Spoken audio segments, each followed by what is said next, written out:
मिस्र की सरजमीन पर एक जालिम बादशाह हुकूमत करता था जिसे लोग फिरौन कहते थे।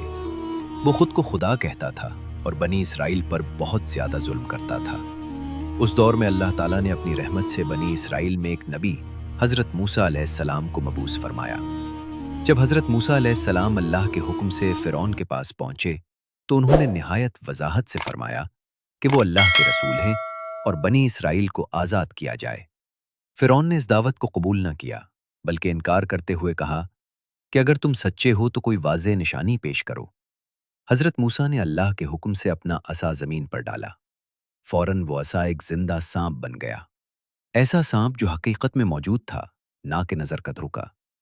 ये अल्लाह की तरफ से खुली निशानी थी कि वो अपने नबी की मदद फरमा रहा है। फिरौन ने इस मौजज़े को मानने के बजाय कहा कि ये जादू है। फिर उसने अपने मुल्क भर से बड़े बड़े जादूगरों को जमा किया ताकि वो हजरत मूसा अलैहिस्सलाम का मुकाबला करें। एक दिन मुकर्रर हुआ, लोग जमा किए गए ताकि सबके सामने फैसला हो जाए। जादूगर फिरौन के पास आए और उन्होंने पूछा कि अगर हम गालिब आ गए तो क्या हमें इनाम मिलेगा। फिरौन ने वादा किया कि न सिर्फ इनाम मिलेगा, बल्कि वो उसके मुकर्रब लोगों में शामिल कर दिए जाएंगे। जब मुकाबला शुरू हुआ तो जादूगरों ने हजरत मूसा से कहा कि या तो आप पहले डालें या हम। हजरत मूसा ने फरमाया कि तुम ही पहले करो। जादूगरों ने अपनी रस्सियां और लाठियां जमीन पर डाल दी।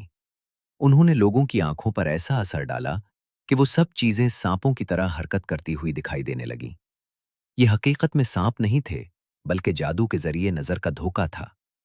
इस मंजर को देखकर लोगों में खौफ फैल गया, हत्ता कि हजरत मूसा के दिल में भी एक लम्हे के लिए एक हल्की सी कैफियत पैदा हुई। लेकिन फौरन अल्लाह ताला की तरफ से वही आई कि खौफ न करो, तुम ही गालिब रहोगे। फिर अल्लाह ताला ने हुक्म दिया कि अपना असा डाल दो। हजरत मूसा ने अपना असा जमीन पर डाला। वो फौरन एक अजीम और हकीकी अजदहा बन गया। वो सांप तेजी से आगे बढ़ा और जादूगरों के तमाम झूठे सांपों को निगलने लगा। जो चीजें पहले सांप नजर आ रही थीं, वो सब हकीकत में रस्सियां और लाठियां थीं, और वो सब उस मौजज़ाती सांप के सामने बेहकीकत हो गईं। ये मंजर देखकर जादूगर फौरन समझ गए कि ये जादू नहीं हो सकता, क्योंकि वो खुद जादू के माहिर थे और जानते थे कि उनका अमल सिर्फ नजर का धोखा होता है। मगर यहाँ एक हकीकी तब्दीली हुई थी। इसीलिए वो फौरन सजदे में गिर गए और ऐलान किया कि हम मूसा और हारून के रब पर ईमान ले आए हैं। फिरौन उस पर सख्त गुस्से में आ गया। उसने कहा कि तुम मेरी इजाजत के बगैर ईमान ले आए हो, ये सब तुम्हारी साजिश है। उसने धमकी दी कि वो उनके हाथ और पांव मुखालिफ सिमतों से काट देगा और उन्हें सूली पर चढ़ा देगा। मगर जादूगरों ने जवाब दिया कि हम अपने रब की तरफ लौटने वाले हैं और अब हम इस सच को नहीं छोड़ सकते जो हमारे सामने जाहिर हो चुका है। यूं उस मुकाबले में वाज़ेह हो गया कि जादू और मौजज़ा में फ़र्क क्या है। जादू नज़र को धोखा देता है, जबकि मौजज़ा हकीकत को बदल देता है। ये वाक़या फ़िरौन की हुकूमत के लिए एक बड़ा धचका था, क्योंकि उसके अपने माहिर जादूगर उसके मुकाबले में ईमान ले आए थे। जादूगरों के ईमान लाने के बाद भी फ़िरौन ने हक़ को कबूल न किया। वो अपने गुरूर पर कायम रहा और बनी इसराइल पर जुल्म जारी रखा। फिर अल्लाह ताला ने हज़रत मूसा अलैहिस्सलाम को हुक्म दिया कि अपनी कौम को लेकर मिस्र से निकल जाएं। हज़रत मूसा अलैहिस्सलाम बनी इसराइल को लेकर रात के वक्त रवाना हुए। ये खुरूज अल्लाह के हुक्म से था ताकि वो जुल्म से निजात पा सके। फ़िरौन को जब इस बात की खबर हुई तो वो सख्त गज़बनाक हुआ और उसने अपने लश्कर को जमा किया और ताक़ुब में निकल पड़ा। हज़रत मूसा अपनी कौम के साथ चलते रहे, यहाँ तक कि वो समंदर के किनारे पहुँच गए। अब सूरत हाल ये थी कि सामने समंदर था और पीछे फ़िरौन का लश्कर तेजी से करीब आ रहा था। बनी इसराइल ने जब ये हालत देखी तो वो घबरा गए और कहने लगे, हम तो अब पकड़े जाएंगे।